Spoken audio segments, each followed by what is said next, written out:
자, 오늘 베드로전서 강해는 5장 8절에서부터 14절까지 있는 말씀 가지고 믿음을 굳게 하여 저를 대적하라 라는 그런 주제로 우리가 하나님 말씀 듣도록 하겠습니다. 영어로는 Resist him standing firm in the face 라고 제목을 정했고요. 우리 하나님 말씀 같이 볼게요.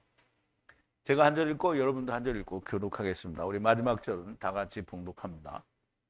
근신하라 깨어라 너희 대적 마귀가 우는 사자같이 두루 다니며 삼킬 자를 찾나니 너희는 믿음을 굳게 하여 저를 대적하라. 이는 세상에 있는 너희 형제들도 동일한 고난을 당하는 줄을 알미니라. 모든 은혜의 하나님 곧 그리스도 안에서 너희를 부르사 자기의 영원한 영광에 들어가게 하시니가 잠깐 고난을 받은 너희를 친히 온전케 하시며 굳게 하시며 강하게 하시며 터를 견고케 하시리라. 권력이 세세 무궁토록 그에게 있을지어다. 아멘. 내가 신실한 형제로 아는 실루안으로 말미암아 너에게 간단히 썼고 써서 권하고 이것이 하나님의 참된 은혜임을 증거하노니 너희는 이 은혜에 굳게 서라. 함께 택하심을 받은 베발론에 있는 교회가 너희에게 문안하고 내 아들 마가도 그러하느니라. 너희는 사랑의 입맞춤으로 피차 문안하라. 그리스도 안에 있는 너희 모든 이에게 평강이 있을지어다. 아멘. 자, 우리 잠깐 기도하겠습니다. 처음 여호와 하나님 되시고 또 나중 여호와 하나님이신 우리 아버지 하나님께 감사와 찬송과 영광을 돌립니다. 아버지 하나님, 사도 베드로를 통하여 우리에게 하나님의 귀한 말씀을 이제까지 들려주셨고 그 전편의 서신을 오늘 마치는 날입니다. 이제 하나님의 말씀을 믿는 믿음 안에서 너희가 마귀를 대적하라고 하시는 이 말씀을 오늘 우리가 생각해 보고자 합니다.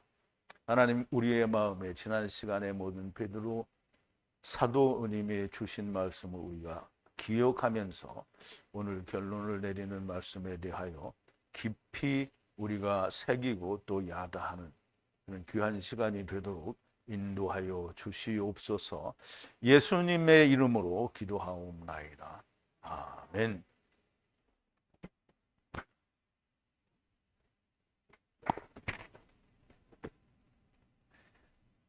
자, 이제 우리가 믿음이라고 하면 그냥 우리가 그 전에 생각했던 그런 믿음이 아닌 걸 이제 분명히 아시겠죠. 믿음은 아직 하야 아세르 하야 안에서 믿음이죠. 그런데 하야 아세르 하야 데리고 오시는 하나님이 우리를 데리고 가신다는데 우리는 그냥 데리고 오셨으니까 데리고 간다 이렇게 생각하는 게 아니라 예수님 하나님이 우리를 데리고 오셨고요. 하나님이 또 우리를 데리고 가시기 위해서 어떻게 했어요? 본인이 죽었어요. 그래서 죽고 다시 살으셨거든요. 그러므로 우리도 동일한 방법으로 주님 지금 주 하나님이 왔다 가신 동일한 방법으로 우리도 죽고 다시 사는 것만이 우리가 아버지를 따라서 즉 나중 여호와 하나님을 따라서 아버지께로 갈 수 있는 유일한 길이라는 것이 그것이 곧 믿음이 됩니다. 그 믿음에 굳게 서서 저를 대적하라. 그럼 대적을 할 자는 누구겠어요? 마귀를 말하겠죠. 마귀를 대적하라는 건데요. 자, 오늘 말씀을 들어가기 전에 우리가 지난 시간 어제 나눈 말씀을 조금 우리가 되새김을 해볼게요. 너희 중 장로들에게 권하노니 이제 이 서신을 받는 사람들 중에 장로들에게 특별히 하는 얘기가 됩니다. 함께 장로된 자요. 누가? 본인이 이 글을 쓰는 본인이 즉 베드로가 함께 장로된 자요. 그리스도의 고난의 증인이요. 그리고 나타날 영광에 참여할 자로라. 그러면 베드로가 그렇게 참여할 자라면 장로들도 그렇게 참여할 자라는 얘기를 하는 거겠죠. 장로는 베드로나 믿음의 조상들과 같은 믿음을 가진 자들을 말합니다. 여기서 믿음의 조상들이란 히브리서 11장에 나오는 아벨에서부터 모든 그 믿음의 조상들을 말하는데요. 그들은 믿음의 조상일 뿐만 아니라 그들이 가진 믿음을 베드로가 가진 거고요. 또 아벨이 가진 것, 모든 자가 가진, 아브라함이 가진 믿음 이런 걸 가진 자들을 우리가 베드로서에서는 장로들이라고 얘기를 했습니다. 그러므로 이 믿음의 조상들과 같은 믿음을 가진 자들이 주님이 나타나실 때에 그 영광에 참여할 자로다라는 말을 하는 거죠. 너희 중에 있는 하나님의 양무리를 치되 강제로가 아닌 자원함으로 하며 더러운 일을 위해 하지 말고 준비된 마음으로 하라 그랬는데요. 너희 중에 지금 이제 장로들에게는 다 하나님께서 맡겨준 양무리가 있는 거죠.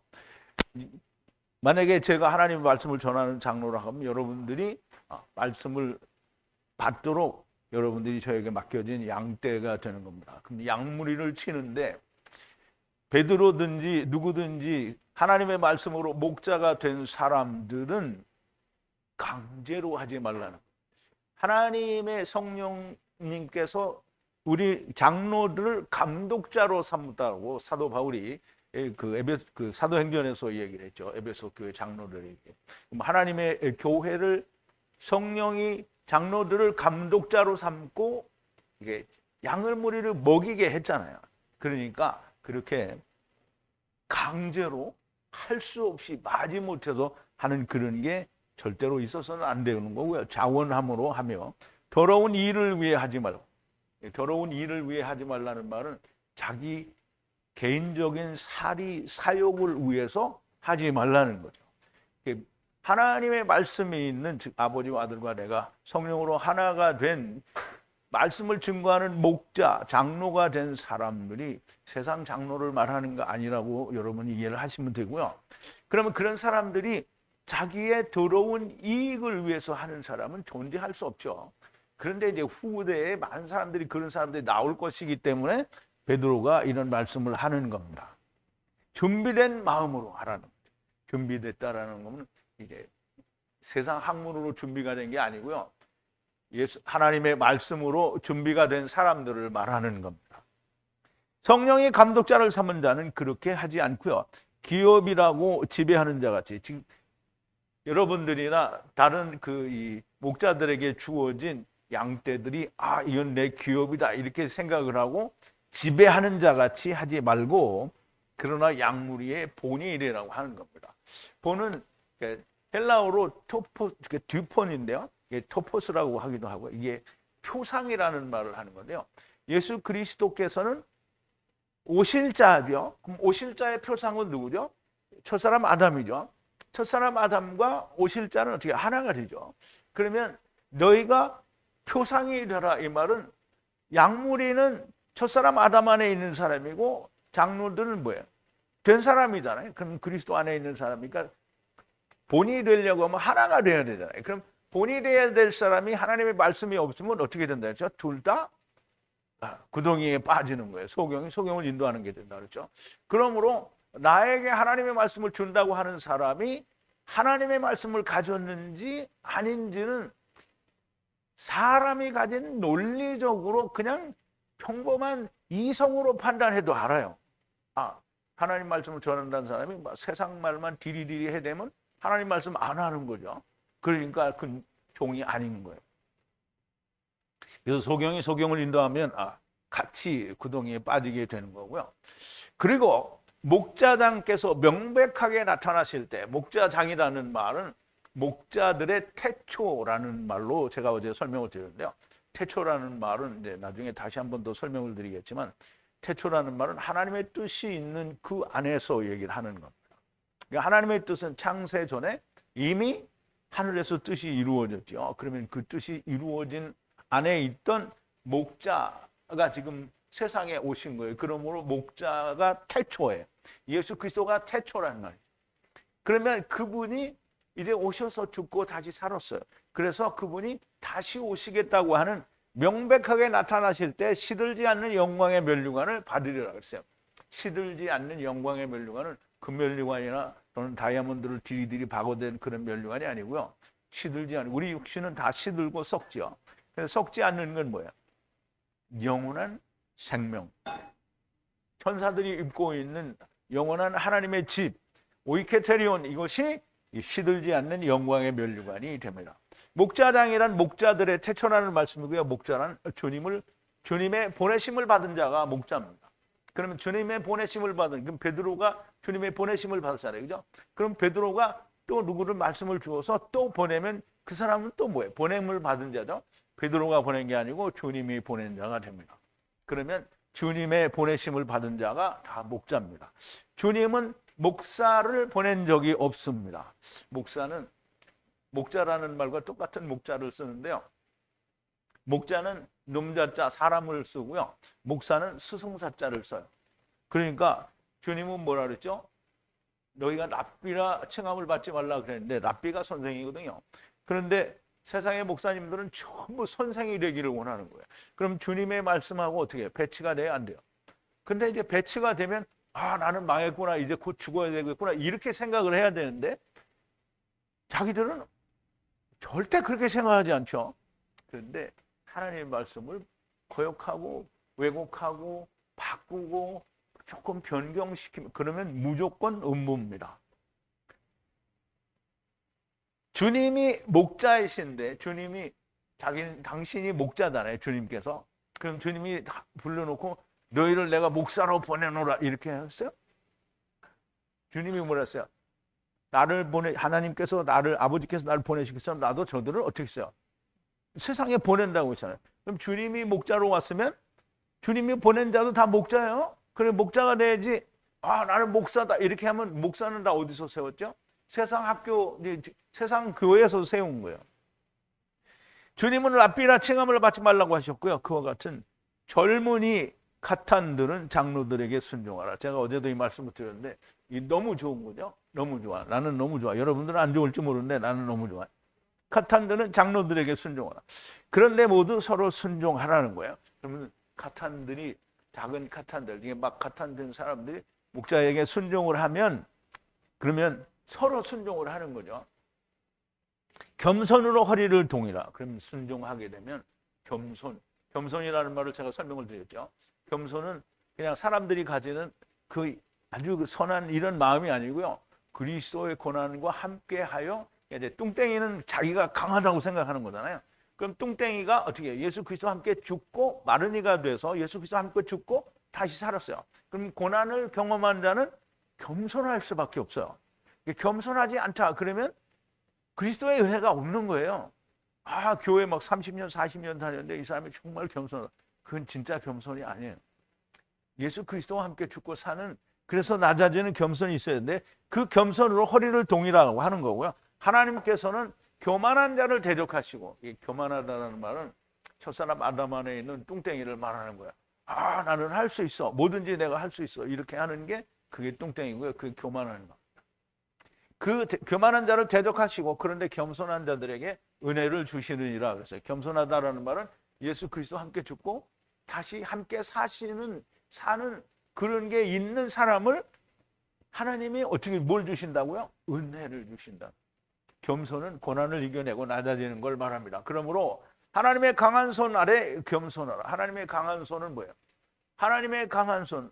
하나님께서 육신으로 오셔서 십자가에서 죽고 죽음 가운데서부터 다시 살아나신 그것이 강한 손이에요. 그러니까 이루어진 율법이라는 의미로 우리가 이해할 수 있겠죠. 그 아래서 겸손하라. 그와 같이 너희들을 때 안에서 높이시리라. 그럼 이제 때 안에서라는 말은 주님이 다시 오실 때 너희를 높이시리라는 거죠. 높인다라는 말은 천국으로 들어올린다는 말이 아니라 첫째 부활에 들어가는 사람 천국까지 갈 필요 없죠. 하나님 나라의 옷을 그냥 입으면 부활이니까 이제 그때 높이신다는 말이고요. 하나님의 모든 것을 이루시는 강하신 아래 겸손하라. 주님의 재림 때에 부활할 것이라는 말씀이요. 너희의 모든 염려를 그 위에 던지라. 너희에 관해 돌보시기 때문이라. 너희의 모든 것을 그 위에 예수님 오실 예수님 아니고 오셔서 모든 걸 완성하신 예수님 위에 어떻게 던지라 그래서 던지라. 근데 던지라고 하는데 말은 던지는데 나는 다 던졌어. 이게 사람들이 그래요. 다 내가 죽어라 하니까 나는 죽었어 가기 직전 날까지 죽었어 그러더니 그 다음 날 가버렸잖아요. 죽은 거야 안 죽은 거야? 안 죽은 거야. 던지라 그래요. 나는 모든 걸 주님께 던졌어 그러더니 가버리는 거야. 이게 이제 던진다는 거는 내가 자기는 그 문제에 대해서 전혀 염려를 하지 않아야 되는 거야. 이게 자세히 설명할 시간은 없으니까 여러분들이 어제 강의를 다시 들어보면 됩니다.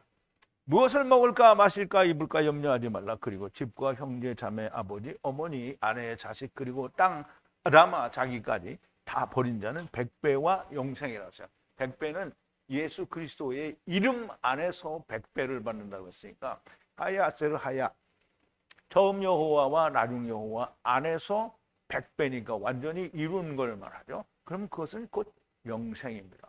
그러니까 우리가 여기서 백배라는 말은 그냥 뭐 하나님께서 우리가 11조를 바치면 막 100배로 준다 이런 말이 절대 아닌 거예요. 100배라는 말은 그런 뜻이 전혀 없습니다. 그러니까 그렇게 말씀을 증거하고 전하는 사람들은 하나님의 말씀을 전하는 사람들이 아니죠. 자, 오늘 이제 8절인데요. 본문. 술 취하지 말라 깨어 있으라. 이제 우리말에는 근신하라 이렇게 되는데 본래 헬라어 뜻도 술 취하지 말라 금주하라라는 뜻으로 되어 있습니다. 깨어 있으라. 너희 대적 마귀가 표호냐 포호냐 이거 포효요? 표효 이게 포효라고 했으니까 잘못된 거예요. 표효하는 사자같이 두루다니며 삼킬 자를 찾나니. 이게 이제 그전에는 이거 읽으면서 사자가 두루다니게 그럼 마귀가 사자구나 그러는데 왜 이런 말을 썼는지 전혀 이해를 하지 못했거든요. 근데 이제 우리가 한번 오늘 그 의미를 좀 잘 새겨보자고요. 자, 우리말에는 근신하라 혹은 절제하라고 되어 있는데요. 이게 술 취하지 말라라는 뜻입니다. 그리고 깨어 있으라는 말이죠. 그럼 이제 우리가 다 우리는 하나님 편에서 보면 우린 죽은 자죠. 그런데 육신의 생명이 살아 있잖아요. 그러니까 자는 자예요. 우리가 자는 자인데 전부 어떤 잠에 자고 있냐면 타르데마죠. 하나님께서 아담을 타르데마 야센에 들어가게 하시고 다른 한편 옆을 꺼내서 흙 속에다 바사르에 가다 두었단 말이죠. 그래서 술 취하지 말고 깨어 있으라는 말은 우리가 사람들이 그렇잖아요. 그냥 잠자다가 깨는 게 아니고요. 우리의 상태, 흙 속에 있는 상태에서 깨어나라는 거예요. 그리고 너의 적 중상하는 자 마귀가 표효 여기다 포효라고 했네. 그래서 내가 그렇게 표효하는 사자같이 두루 다닌다는 거예요. 누구를? 삼킬 자를 찾아서. 그럼 이제 우리가 표효하는 사자가 누군지 이제 알아야 되겠죠. 자, 술 취하지 말라, 율법의 포도주 취하지 말라. 이것은 이제 지금 조금 전에 제가 다 설명을 드렸고요. 깨어 있으라는 것은 타르데마 야센에서 깨어 있으라는 건데요. 포효하는 사자가 무엇인가? 사자는 성경에 보면 잘 모르면 기억을 안 하거나 머릿속에 가지고 있지 않으면 사자가 뭔지 몰라요. 근데 사자는 유다를 말합니다. 그래서 창세기 49장 하면 유다에 대해서 말씀할 때 이게 야곱이 얘기하죠. 창세기 49장 9절인데 유다는 사자 새끼로다. 그런데 사자 새끼 아니고요. 내 아들아 너는 움킨 것을 찢고 올라갔도다. 그의 웅크리고 엎드리고 웅크림이 숫사자와 같고 암사자 같으니 누가 그를 범할 수 있으리라. 이제 범할 수 있으리라는 말이 잘못된 건데요. 유다, 야 너는 우거하는 건 나그네라는 말이죠. 우거하는 이게 유다가 이제 사자잖아요. 그럼 사자는 뭐냐면 우거하는 사자예요. 유다가 사자지만 유다 아래에 있는 모든 사람들이 사자예요. 찢긴 것을 아들아 너는 찢긴 것으로 올라갔다는 거예요. 그리고 쭈그리고 이제 웅크리고 있다는 거죠. 사자와 암사자가 쭈그리고 굽혀 있으니 누구든지 일으키리라 하는 거예요. 누구든지. 여기 쿰이에요. 쿰은 일어나잖아요. 누구든지 일어난다는. 그러면 사자와 암사자. 그럼 암사자가 누군지 알아야 돼요. 암사자는 율법이에요. 그러면 율법을 가지고 있는데 이미 아들이 찢겼어요. 그러면 찢기고 웅크리고 있으면 누가 일어날 거라는 거예요. 딱 생각해 보면 생각 안 들어요? 네? 아니 베냐민이 아니고 이제 유다는 창세기 38장에서 누구를 말한다고 그랬어요. 누구를 그러니까 자기 아들이 다 죽고 다말하고 와서 이제 아들을 낳잖아요. 그 누구를 위한 거예요? 메시아 왕국을 위한 거잖아요. 그러니까 사자와 암사자가 그러니까 아들이 이미 이루어버린 그런 상태에서 쭈그리고 있는데 그 메시아 왕국에 가면 누구든지 다 일어난다라는 말을 하는 거예요. 그래서 우리가 사자는 이제 하나님을 말하기도 하고 하나님의 백성들을 말하기도 한다라는 그 이해를 해야 돼. 근데 암사자는 너무나 명백하게 율법이라는 걸 이제 좀 이따 설명을 드릴게요. 그리고 암사자는 율법을 말합니다. 자, 에스겔서 19장에 보면 이게 이사야서나 에스겔서나 예레미야나 이런 모든 그 선지서들은 이스라엘이 멸망한 후에 이스라엘이 회복될 거다라는 얘기를 하고 있는 거거든요. 너는 이스라엘 방백들을 위하여 애가를 지어 부르기를 네 어미는 무엇이냐? 암사자라. 그가 사자들 가운데 엎드려 젊은 사자 중에서 그 새끼를 기르는데 라고 번역이 되어 있는데요. 자, 말하라. 네 어미는 무엇이냐? 암사자라. 그럼 사자들 사이에서 쭈그리고 사자들 사이에서 쭈그리고 있어서 가운데에서 어린 사자 새끼들을 목양 이제 늘리는 거죠. 그러니까 늘리려면 어떻게 해야 돼? 자꾸 쳐야 되는 거예요, 이게. 그래서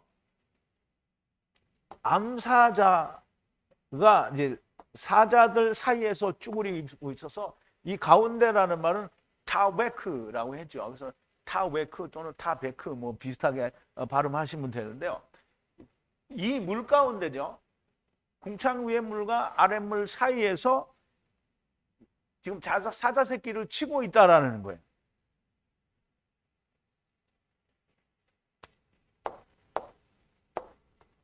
그래서 너무나 명백하게 사자는 유다를 말하기도 하지만 유다 아래에 있는 모든 율법으로 이제 하나님을 향해서 나아가는 그 이제 양들을 말할 수도 있는 거고요. 그리고 율법은 이제 이 암사자는 너무나 명백하게 율법을 의미합니다. 사자는 여호와를 의미하기도 하고 여호와 안에서 율법을 지키는 이스라엘을 말하기도 하는데요. 포효하는 사자란 자기가 하나님이라고 포효를 하는 마귀를 말해요. 그럼 이제 보세요. 마귀가 선악을 하게 하는 나무를 가지고 또는 율법을 가진 자들에게 주는 마음이 뭐예요? 다 자기가 할 수 있다는 거죠. 내가 하나님이라는 거예요. 그리고 우리가 이제까지 본 대로 유대인들은 다 자기가 다 자기를 의롭다고 하는 거예요. 그러니까 자기가 다 하나님이 된 거예요. 그럼 이제 유대인들은 이스라엘이 시내산에서부터 뭘 원해요? 금송아지를 원한다. 금송아지를 원한다는 게 정말 중요한 말씀입니다. 전부 자기가 원하는 거를 하는 거예요. 오늘 세상에 있는 예수 믿는 모든 사람들이 다 자기가 원하는 대로 하는 거지. 제가 그래서 늘 말씀을 드리잖아요. 예수 믿는 사람들이 전부 하나님을 내가 어떻게든지 하나님을 뽕문이라도 달달달 쫓아다니면서 내가 생명을 얻어야 돼. 이런 사람 없어요. 뭐 주님이나 하나님을 제가 끌고 다니면서. 그래서 기도가 그잖아요. 주여 나의 걸음걸음을 지켜주옵시고. 걸음걸음을 하나님의 걸음걸음 같이 안 가도 다 알아. 근데 왜 지가 가는 데를 따라가요? 주님이 가신 길을 내가 따라가는 거지 주님이 내가 가는 길을 따라오는 게 절대로 아닌 거예요. 그러니까 오늘 예수 믿는 사람들이 하나님께 기도하고 믿음의 그 목적이 뭐냐면 하나님을 내가 개 끌듯이 끌고 다니면서 내가 원하는 걸 해주기를 바라는 거예요. 그게 자기가 원하는 하나님인 거예요. 그 이제 사람들이 얘기하겠죠. 언제 내가 하나님을 개 끌듯이 끌고 다녔냐. 근데 아니라고 말을 하는데 사실 그렇잖아요. 자기들이 원하는 거 다 해달라고 안 해주면 뭐예요? 안 믿잖아요. 그래서 마귀의 소리를 그러니까 마귀가 그렇게 포효하는 거예요. 포효하는 사자라니까 내가 하나님이야 이렇게 하는 거예요. 그 마귀 소리를 듣는 자를 삼키는 거예요. 그냥 우리는 안 듣잖아요. 그럼 못 삼키죠. 근데 나도 할 수 있어 이러면 무조건 다 삼키는 거예요. 다. 그러니까 주여 아버지 하나님 이거 주시옵소서 이러면 다 삼키는 거예요. 이거. 그러니까 다 마귀 새끼인 거예요. 원래 마귀 새끼죠. 하나님의 자녀가 된 적도 없었으면 다 마귀 새끼예요. 그러니까 더 꽉 쥐는 거죠. 율법의 포도주에 취해 있거나 타르데마 야센에서 깨어 있지 못하면 이 마귀의 이 사자에게 삼켜지는 거예요. 야센에서 깨어난다라는 말은 창세기 2장 21절에 보면 하나님께서 아담을 깊은 잠에 빠지게 하시죠. 그래서 이제 여호와 하나님께서 떨어뜨려요. 어떻게? 깊은 잠에 누구를? 아담을, 사람을, 그리고 야센에 잠들게 하는 건데요. 그리고 다른 한편 하나에서 다른 한편을 취하여서 바사르 타트 아래, 바사르 아래 닫아두었단 말이에요. 묶어두고 가두었어요. 그럼 흙 속에 가두었다라는 말이죠. 바사르는 흙이잖아요. 바사르가 특별히 다른 게 아니에요. 그러면 이 깊은 잠 타르데마 그리고 야센이에요. 근데 타르데마나 야센은 사실상 같은 상태라고 볼 수 있죠. 그러면 그 바사르 안에 닫혀진 깊은 잠든 상태 거기에서 깨어나야 된다라는 거예요. 그럼 이제 그 깨어났다라는 증거가 뭐냐? 그럼 우리 지금 이제 우리가 주님 안에 있지 않고 먼저 전에 예수를 믿을 때 같이 우리가 있으면 우리가 잠자는 자예요, 깨어 있는 자예요? 잠자는 자죠. 그 깨었다는 증거가 뭐냐면 하야세를 하야를 하는. 처음 여호와 하나님과 나중 여호와 하나님. 그러니까 첫사람 아담 안에서 우리가 왔고 나중 사람 아담 안에서 우리가 간다라는 거를 아는 사람은 어떻게 해요? 바사르를 깨트린 거예요. 잠에서 깨어났단 말이에요. 그런데 선제서를 부인하는 거죠. 우리는 하늘에서 온 적이 없다라고 말합니다. 주님이 너희는 위로부터 나지 않으면 천국을 볼 수 없다는데 선제서를 부인하니까 예수님 말씀을 어떻게 해요? 처음부터 거역한 거예요. 오늘 이제 다음 강해에서도 그런 날에 너희는 여호와를 거역하지 말라. 그러면 목사들이 성경에는 분명히 내가 너희를 데려왔고 내가 너희를 데려간다라고 분명히 말씀하시는데 선제서를 부인해 버리면 어떻게 여호와를 거역한 거죠. 그럼 여호와를 거역했으면 어떻게 되죠? 그러니까 이거는 뭐 말하지 않아도 너무나 명백한 건데 그럼 하나님의 자비를 구할 수가 없는 거예요. 이렇게 타르데마가 야센이 뭔지도 모르는 사람들은 마귀에 삼켜진 상태인 거예요. 근데 예수 믿는다고 하는 사람들이 이거 모르면 소용없어요. 마귀가 그냥. 그럼 이제 베드로가 지금 이 말을 하는 겁니다. 삼키니까 그럼 이제 이걸 베드로가 누구한테 하는 거예요? 일반 아무도 믿지 않는 사람한테 이 말을 하는 거예요? 아니면 믿는 사람들한테 이 말을 하는 거예요? 믿는 사람들한테 하는 거죠. 그러니까 막 우는 사자, 그러니까 포효하는 사자에게 소리를 듣지 말라는 거죠. 그거 들으면 안 된다는. 자, 오늘 9절인데요. 믿음을 확고히 하여 저를 대적하라. 포효하는 사자를 대적하라는 거죠. 그들이 세상 안에서는 고난인 것을 알기 때문이다. 너희 형제의 사랑을 완성하라 그랬어요.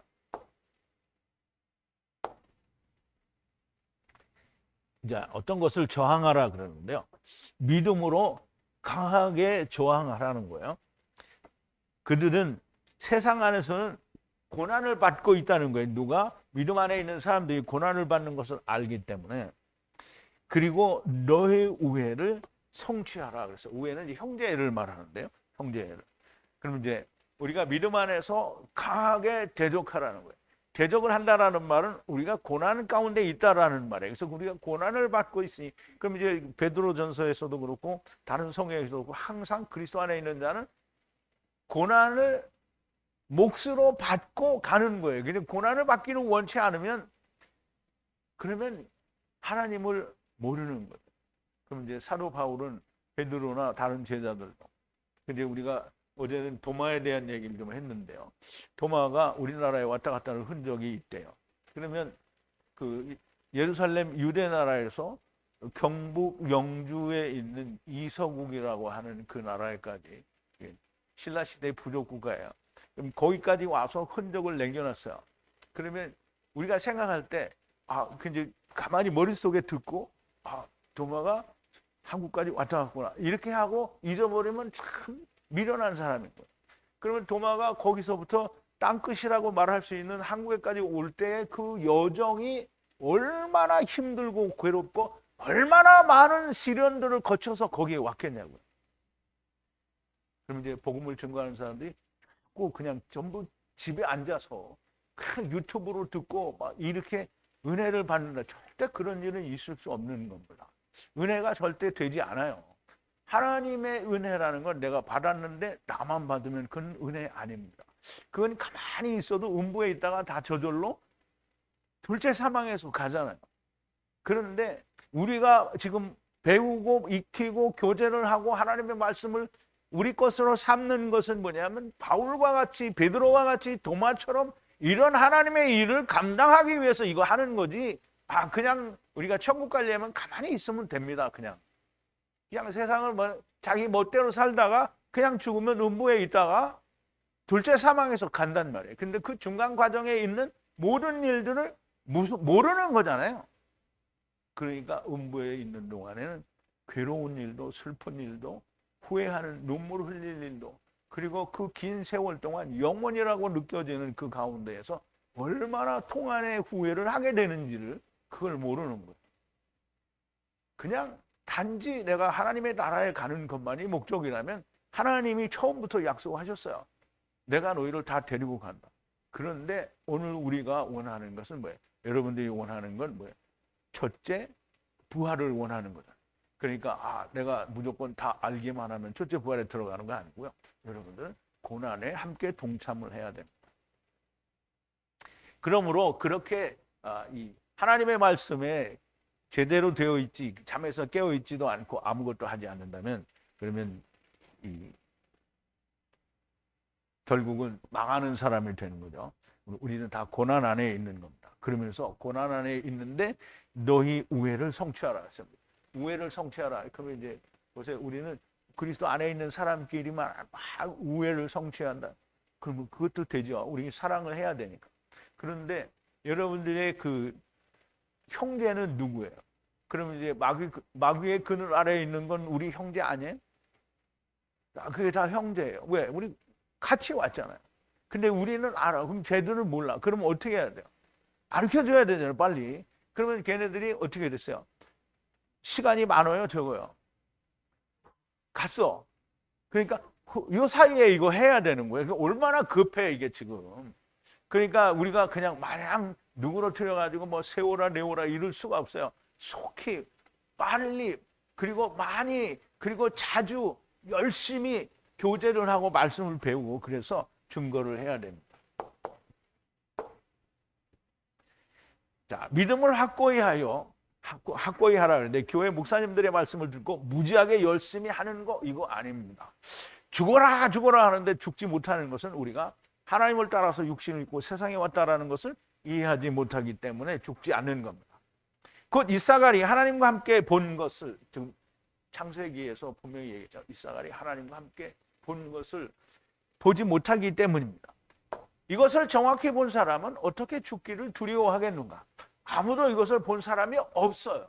그런데 있어요.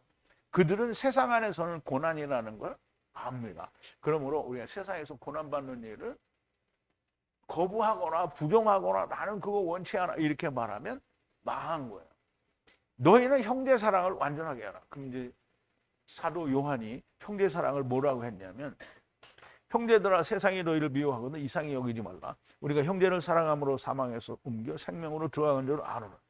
우리 그리스도 안에 있는 자끼리 둘이 이게 우리 하영재님하고 맨날 금요일마다 이제 같이 만나서 교제를 하는데 둘이만 맨날 사랑하고 막 이렇게 교제를 하면 그러면 무슨 소용이냐 이 말이에요. 이게 지금 형제 사랑은 물에 빠진 형제를 사랑하는 그 사랑을 완성하라는 거예요. 그 사랑을 함으로 말미암아 우리가 생명으로 옮겨진 거를 아는 거예요.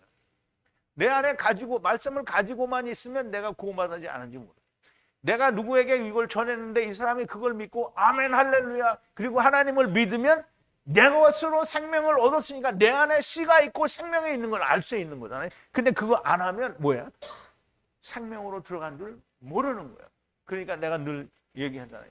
집에서 유튜브로 생전 여기 성회는 오지도 않으면서 뭐 다윗의 방편지 지랄이니 목자님 건강하세요. 이거 아무짝에도 쓸모없는 얘기 하는 거예요. 형제를 미워하는 자마다 살인하는 자니 살인하는 자마다 영생이 그 속에 거하지 아니하는 것을 너희가 아는 바라. 그가 우리를 위하여 목숨을 버리셨으니 우리가 이로써 사랑을 알고 우리도 형제를 위하여 목숨을 버리는 것이 마땅하여.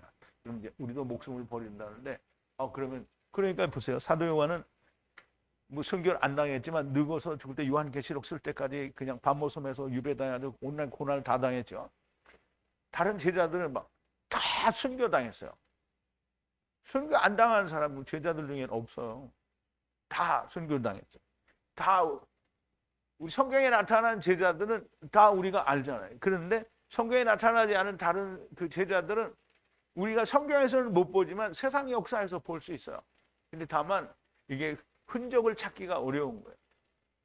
왜 그럴까요? 우리 기독교 역사도 150년 이후에는 어떻게 흔적도 없이 사라졌어요? 말씀이 있다고 하는데 없잖아요. 그러니까 중세시대에 어떻게 성경 보면 다 죽여버렸잖아요. 그럼 이제 제자들이 간 그 지역에서 100년만 지나면 그게 다 사라지는 거예요. 왜냐하면 거기는 오히려 다 이방 풍습이 훨씬 더 많았잖아요. 그러니까 이게 어떤 때를 지나면 다 사라져요. 그러니까 점점 그 흔적을 찾기가 어려운 거예요. 그래서 그 흔적을 찾아내는 그것은 정말 훌륭한 일이긴 한데 그걸로 말미암아 뭐 큰 게 되는 건 아니죠. 우리가 알고 있는 이 하야 아세르 하야 이 하나님을 알아야만 우리는 형제를 생명으로 옮길 수 있는 겁니다. 자, 10절인데요. 그런데 그 모든 은혜의 하나님께서 너희들을 부르사 그리스도 예수 안에서 그의 영광으로 영혼과 연합하게 하신 것은 잠깐 고난으로 그가 너희를 완전하게 하셔서 확고히 하시고 기초를 강하게 하시리라 그랬어요. 자, 그런데 하나님인데요. 모든 은혜로 너희를 부르신 하나님인데요. 이 하나님이 누구를 통해서 보냈냐, 그 구원을 하셨느냐면 그리스도 예수 안에서 그의 영광으로 영원으로 연합하게 하는 그 영광으로 이제 부르시는 건데 너희를 부르시는데요. 그의 영광으로는 어떻게 들어가냐면 적은 고난이죠. 고난. 적은 고난은 내가 고난을 적게 받는다는 게 아니고요. 고난이 사도 바울과 같은 그렇게 긴 그리고 말할 수 없는 그런 고난이어도 도마가 한국까지 갈 수 있었던 그 긴 여정 가운데 있던 그 고난은 어떻게 해요? 우리가 볼 때는 말할 수 없이 큰 고난인데 이걸로 끝나는 거니까 잠깐 고난을 하고 받고 너희들을 그가 예수 하나님이 완전하게 하시고 그리고 세우시고 그리고 그 터를 아주 강하게 하신다는 거예요. 그러면 이제 여기서도 말하는 게 뭐냐면 우리가 고난을 막 엄청 두려워하거나 고난 때문에 이제 얘기했잖아요. 우리가 고난 때문에 빨리 심판을 받아야 된다 그러면 다른 사람은 어떻게 하라는 거예요? 베드로가 얘기하잖아요. 그러니까 우리는 고난을 경험하고 고난을 몫으로 받고 우리가 사도 바울처럼 다른 제자들, 우리가 행적으로 알 수 없는 다른 제자들 정말 말할 수 없는 고생을 했을 거예요. 그거 해야 된다. 그 사람들은 그 제자들은 뭐 그게 좋아서 자기가 좋아서 했어요. 자기가 본 거잖아요. 이사갈과 하나님이 세상을 다 봤어요. 다 봤는데 문제가 뭐라 했어요? 흙집에 들어온 게 문제다. 이제 흙집에 들어오지 않은 마귀와 귀신들은 뭐라 그러죠? 다 알아. 그러니까 주님을 보기만 하면 뭐라 그러죠? 주여 당신은 거룩한 자니이다. 다 알아. 이사갈이 본 것도 다 알아요. 그러면 이제 귀신들은 자기들의 때가 있어. 자기들 돌아가죠. 근데 우리들은 잠깐 왔다 가는 거잖아요. 근데 귀신들이 우리한테 장난질을 하는 거예요. 이게 장난. 근데 거기에 놀아나는 거죠. 누가 놀아나요? 이제 지네끼리끼리니까 놀아나는 거예요. 예수 그리스도로 말미암는 하나님의 참 생명의 말씀을 가진 사람은 귀신들이 절대 손을 댈 수 없습니다. 사도 요한이 분명히 요한일서 5장에서 얘기했죠. 하나님께로서 난 자가 지고 저를 지키심에 악한 자가 저를 조금 더 만지지도 못한다고 했어요. 그러므로 예수 그리스도 안에 있는 하나님께서 예수 그리스도로 말미암아 그의 영광으로 연합하게 하기 위해서 부른 그 은혜 안에서 너희를 아주 일으키고 완전하게 하고 세우고 강하게 하신다는. 그러면 이제 이렇게 강하게 된 사람이 누구예요? 그 사람들이 누구예요? 여기는 아무도 없나 봐. 여기는 아무도 없나 보네. 그게 여러분들이에요. 근데 대답을 안 해. 자, 사실 하나님께서 부르시지 않은 자는 하나도 없습니다. 그런데 본인들이 모르는 거죠.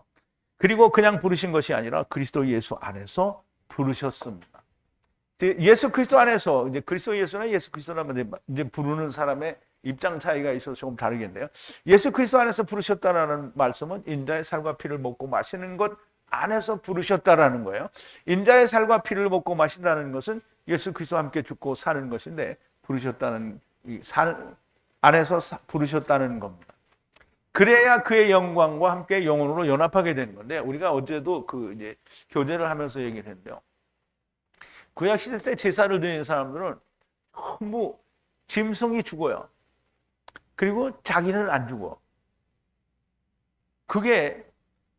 그러면 이제 짐승이 죽고 자기는 안 죽으면 짐승은 가요. 근데 자기는 못 가는 거야.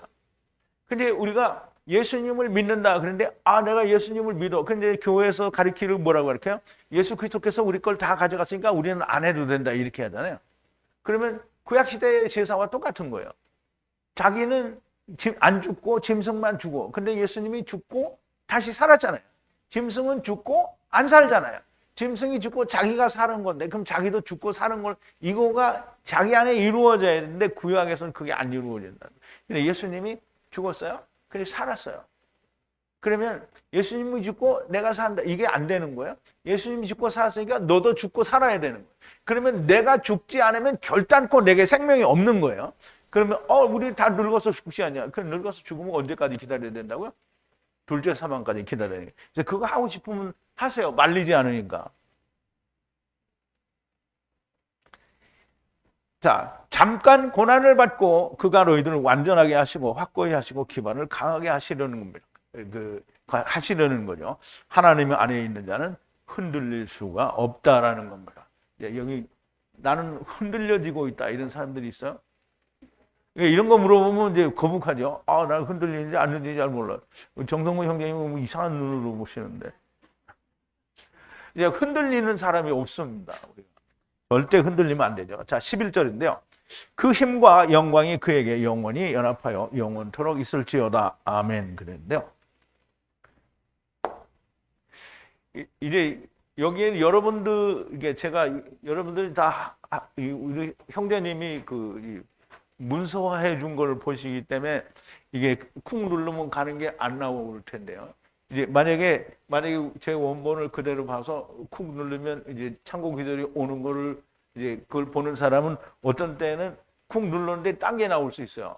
오늘 아침에도 내가 해보니까 쿵 눌렀는데 딴 게 나왔어. 그래서 잠깐 다 고쳤는데요. 근데 여러분들은 안 고쳐졌을 수도 있어요. 자, 이제 그에게 영광이죠. 이 독사하는 영광은 우리가 다 아는 거고요. 그리고 이 힘이라는 말은 이제 이 크로토스라는 말인데요. 크로토스라는 말은 엑스시아하고도 다르고요. 조금 달라요. 근데 그 힘은 이제 조금 이따 설명을 드리기로 하고, 영원과 연합하여 또 영원히, 그러니까 그 영원 이게 주격이고요. 그 영원이 소유격이에요. 그 영원의 안과 연합해서 영원히, 우리 하나님의 나라의 영원이죠. 세상도 영원이죠. 그럼 그 영원과 연합하여 하나님의 나라의 영원으로 간다는 말이에요. 그래서 영원히 아멘이에요. 그럼 이제 우리가 힘에 대해서 우리가 좀 설명을 해보자고요. 자, 크로토스는 하나님의 모든 것을 뛰어넘는 힘을 말하는 것으로 보여지는데요. 힘은 하나님을 뛰어넘을 수는 없죠. 근데 하나님이 이제 세상에 보여주는 그 모든 것을 뛰어넘는 그 힘을 말하는 것으로 보여지고요. 영광은 우리가 너무나 잘 아는 대로 예수 그리스도와 함께 죽고 다시 생명으로 살아나오는 이것을 영광이라고 하는 거예요. 그래서 이것이 영혼과 연합하여 영원하시리라. 아멘이라. 하나님의 크로토스는 힘은 권능과 능력, 권세 등 여러 가지가 있으나 이런 모든 것들을 다 포함하는 하나님의 힘을 말한다라고 우리가 이렇게 생각할 수 있습니다. 그러니까 이 하나님의 힘은, 이 크로토스라고 하는 힘은 구약에서는 뭐라고 말해야 되는지 모르겠는데 이 온 세상을 다 하나님께서 안고 있는 그 힘을 말하는 거예요. 예를 들면 그 발화하시기도 하고 다시 또 발화하신 것을 다시 발화하시기도 하는 힘을 말하는 것으로 보이고요. 히브리어로는 그 에잼이라고 해요. 에잼이라는 단어가 있는데요. 그 단어도 그 어떤 큰 힘에 대해서 얘기를 하는데요. 그 해당하는 힘이라고 보여지고 이제 참고 구절을 우리가 에베소서에서 볼 수 있는데요. 자, 정말로 나의 형제들아 주님 안에서 강해지라는 건데요. 그리고 그 힘과 여기 또 크로토스가 또 있죠. 그 힘, 익스큐스인데요. 그의 힘과 그 힘 안에서 강하여지라는 말인데요. 그러면 이제 예수 그리스도 안에서 이제 우리가 강해진다라는 말은 우리가 세상에서 사람들이 자기가 예수 안에서 강해진다 그러면 예수 안에서 어떻게 강해지는지 모르잖아요. 그럼 이제 사람이 예수님이 죽었다 살았어요. 그러면 이 죽었다 살은 예수님에 대해서 마귀가 뭐로 말을 할 수 있어요, 없어요? 그러면 그것보다 강한 건 없어요. 그러면 예수 그리스도와 함께 죽고 내가 다시 살았어요. 마귀가 나를 해할 수 있어요, 없어요? 없어요. 그게 강한 거예요. 그게 강한 건데 그게 힘이에요. 그러면 하나님의 힘이라는 건 뭐냐면 세상에 하나님이 데려가셨다 데려오는 게 이게 하나님의 힘이에요. 그럼 바라가 힘이 되는 거예요. 그럼 excuse라는 말은 엑스시아는 그냥 권세를 말하는데요. 그것을 뛰어넘는 힘이에요. 힘. 그래서 그의 힘의 능력으로 강건하여지라. 이 말은 단순히 우리가 생각하는 뭐 하나님의 권능 안에서 하나님의 권능은요. 이게 예수 그리스도와 함께 죽고 사는 것. 즉 하나님 안에서 우리가 왔다가 하나님 안에서 우리가 가는 거 우리 안에 이루어지지 않으면 뭐 강해질래야 강해질 수가 없어요. 나 혼자 아무리 강해져 봐야 마귀를 이길 수 없어요. 마귀를 이길 수 있는 사람 손 들어봐요. 여러분은 내가 여러분들한테 물어보면 안 되는데 여러분들은 다 이기죠. 마귀를 안 이길 사람이 없어요.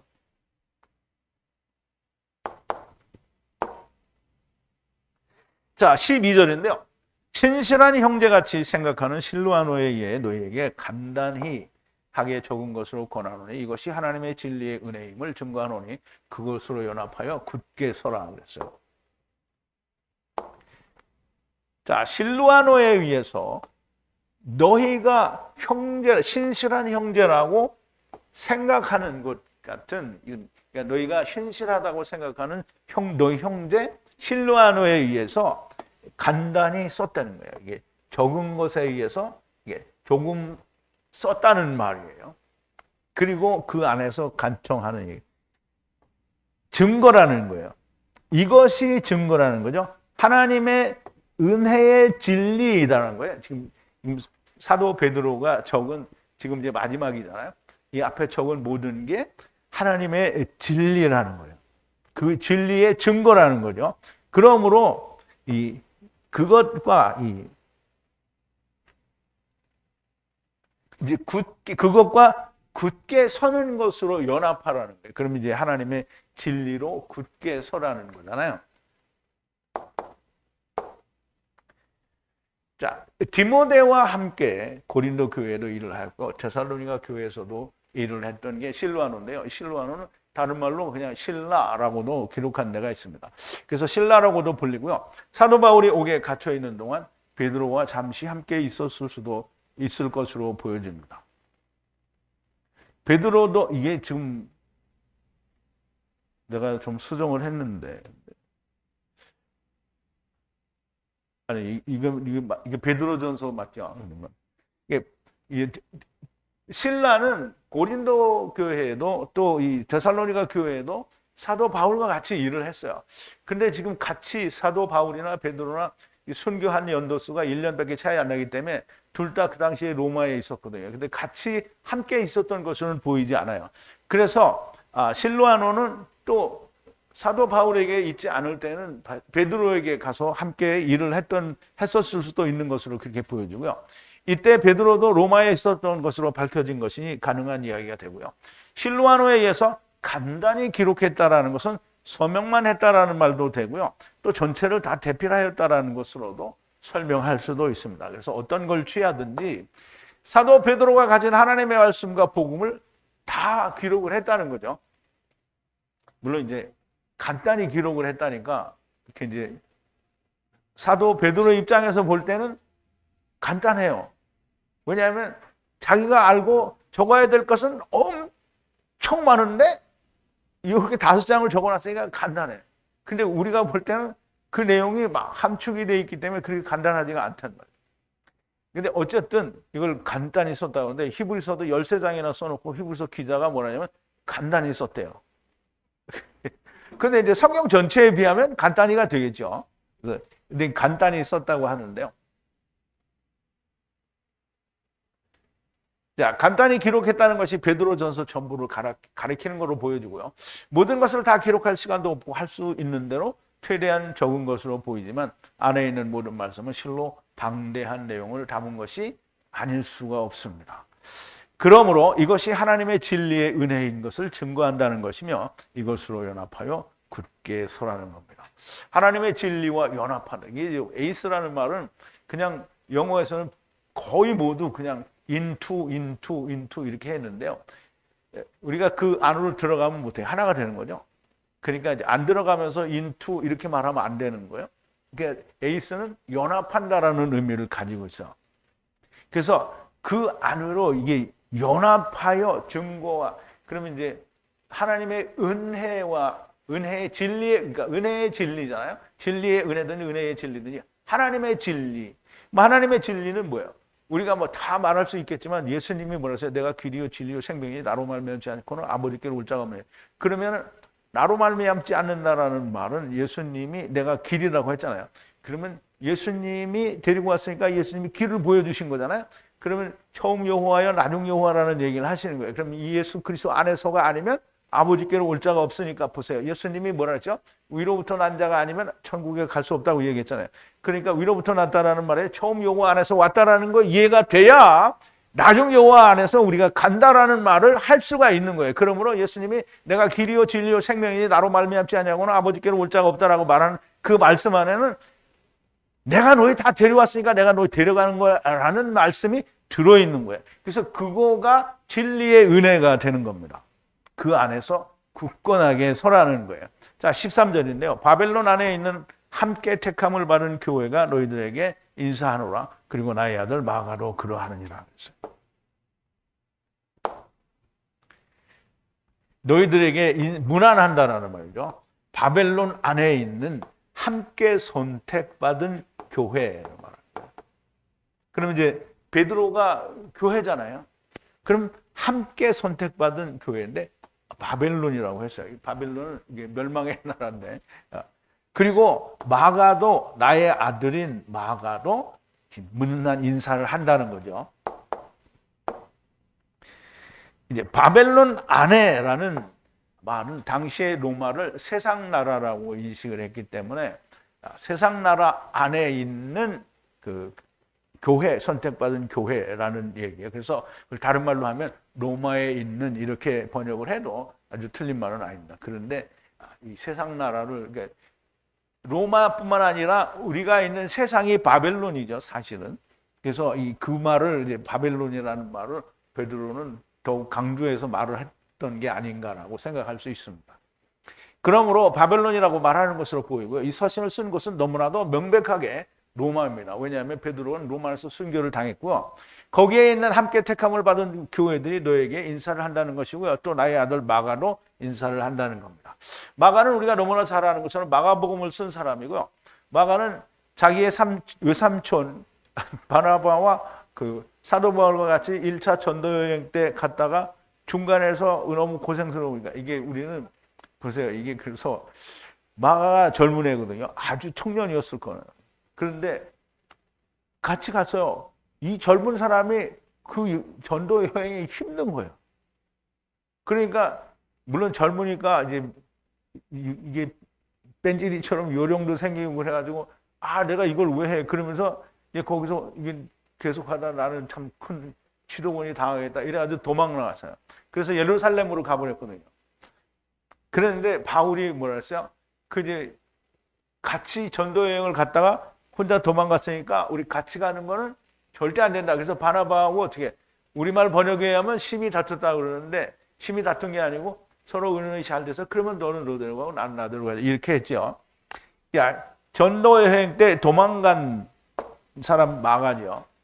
사도행전 15장에 보면 바울과 바나바는 안디옥에서 유하며 다수한 사람들과 함께 주의 말씀을 가르치며 전파하니라. 수일 후에 바울이 바나바더러 말하되 우리가 주의 말씀을 전한 그 각성으로 가서 형제들이 어떠한가 방문하자 하니 바나바는 마가라 하는 요한도 데리고 가고자 하나 바울은 밤빌리아에서 자기들을 떠나 한 가지로 일하러 가지 아니한 자를 데리고 가는 것이 옳지 않다 하여 서로 심히 다투어 심히 안 다퉜어요.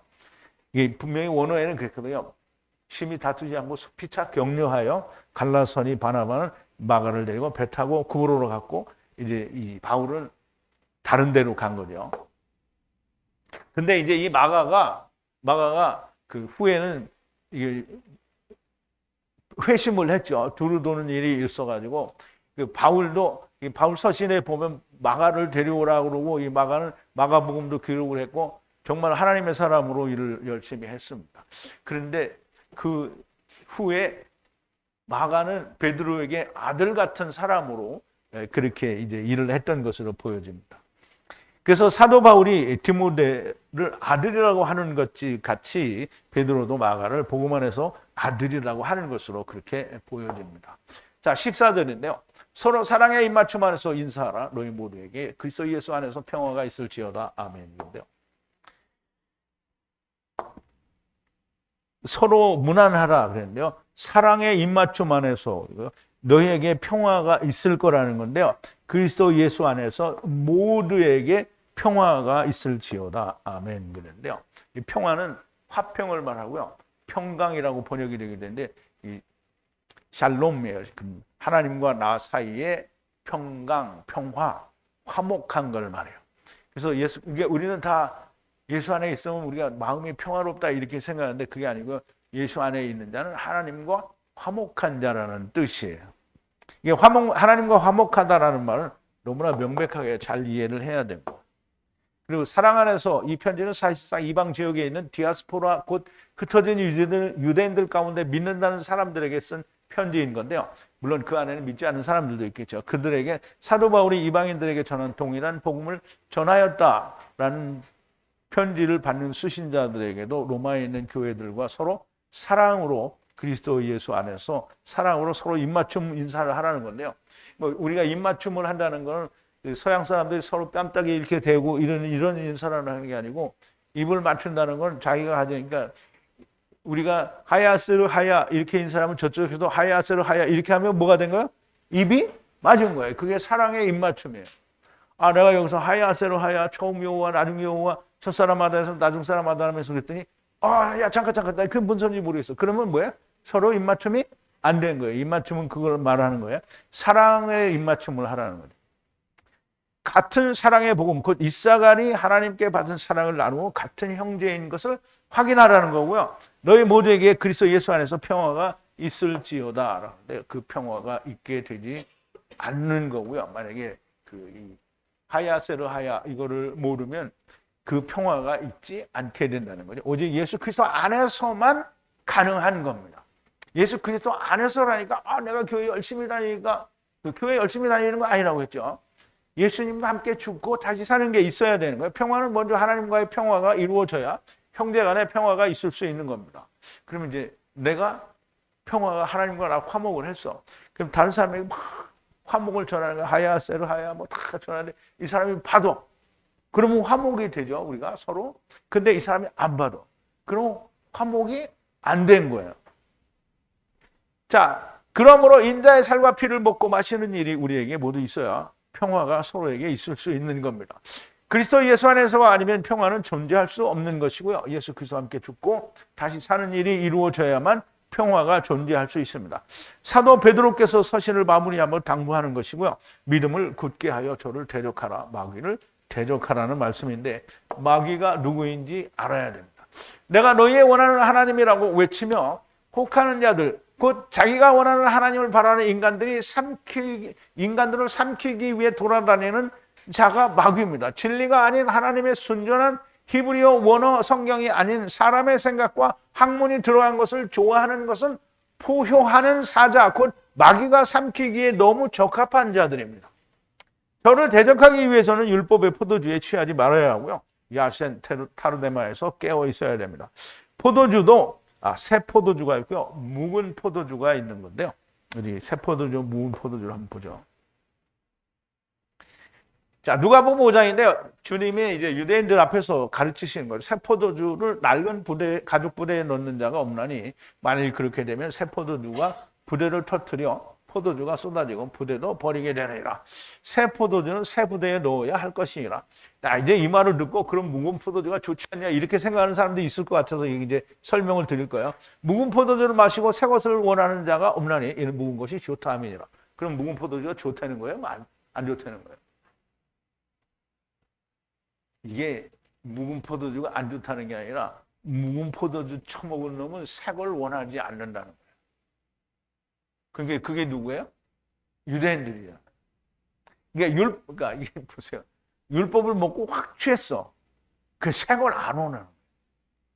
그러니까 오늘 사람들이 그렇잖아요. 오늘 예수 믿는 사람들이 뭐 교회 다니는 사람들이 자기들은 율법을 안 지킨다는데 우리가 보니까 막 율법을 다 지키잖아요. 그 율법에 취한 거예요. 이 사람들이 뭘 싫어해요? 새 걸 싫어해요.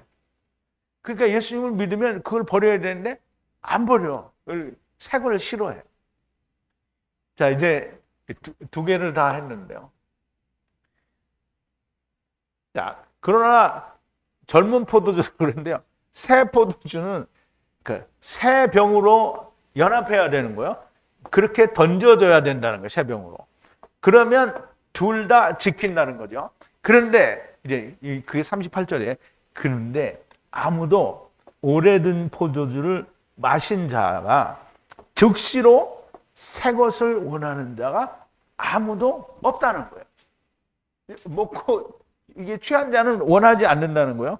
왜냐하면 오래된 것이 적절하다, 묵은 포도주가 좋다라고 말하기 때문에 안 먹는다는 거예요. 그럼 이제 이게 어디에 나오냐면 이제 오늘 민수기에도 이게 나와요. 민수기에도 나와요. 흙집에 들어온 순간 모든 피조물들은 깊은 잠, 타르데마 야센에 빠진 건데요. 그러므로 육체 밖에서의 일은 전혀 생각이 나지 않는 겁니다. 그러므로 성경은 육체 밖에서 있었던 일을 설명하고 말씀하는 건데 그걸 이해를 못하는 거예요. 언제나 항상 진리의 말씀은 내가 믿기 때문에 진리고 믿지 않으면 진리가 아닌 것이 아닙니다. 다만 믿지 않는 자만 음부로 가게 되는 거고요. 예수 그리스도의 십자가 위에서 죽으시고 다시 사시고 승천하신 것을 내가 믿지 않으면 없어지는 사실이 되는 게 아니고요. 다만 믿지 않는 결과에 대한 형벌을 받게 될 겁니다. 그러므로 제발 하나님의 음성이 오늘 사도 베드로가 베드로전서에서 5장을 걸쳐서 기록한 하나님의 말씀이 그냥 표면적으로 그냥 우리가 읽은 번역 성경에서 들려지는 게 아니라 제가 여러분들에게 강해드리고 설명을 드린 그 모든 것들이 여러분들 안에 녹아들고 또 강해를 듣는 분들 중에도 그것이 무엇인가 궁금하여 더 열심히 듣기를 원하면 오시는 거로 거절하지는 않습니다. 그런데 정말 열심으로 잘 배울 생각으로 오셔야 됩니다. 조금 듣다가 이건 뭐 이상하다 그리고 가려면 안 와도 됩니다. 제발 하나님의 음성이 들리는 분이 많이 나왔으면 정말 좋겠습니다. 우리 기도하시겠습니다. 첫사람 아담 안에서 우리를 데려오시고 나중 사람 아담 안에서 우리를 데리고 가시는 처음 여호와와 나중 여호와가 되시는 하야 아세르 하야 우리 아버지 하나님께 감사와 찬송과 영광을 돌립니다. 베드로 전서를 통하여 우리가 믿음에 굳게 서서 포효하는 사자 마귀가 믿음이 없는 자기들이 원하는 걸 찾는 자들을 삼키려고 두루 다닌다고 하는 그 말씀을 오늘 우리가 배웠습니다. 그러나 오늘 이 진리의 말씀을 듣고 또 이 진리의 말씀으로 하나가 된 자들은 그들이 아무리 외칠지언정 우리에게는 그런 소리가 전혀 들리지 않으니 우는 사자, 포효하는 사자, 자기가 하나님이라고 하는 자들이 들리지 않으니 염려할 일이 없으리라 믿습니다. 아버지 하나님, 그러나 아직 마귀의 권세 아래에 있는 많은 사람들이 하나님의 진리의 말씀이 온전하게 들려지게 되기를 간절히 하나님께 기도합니다. 예수님의 이름으로 기도하옵나이다. 아멘.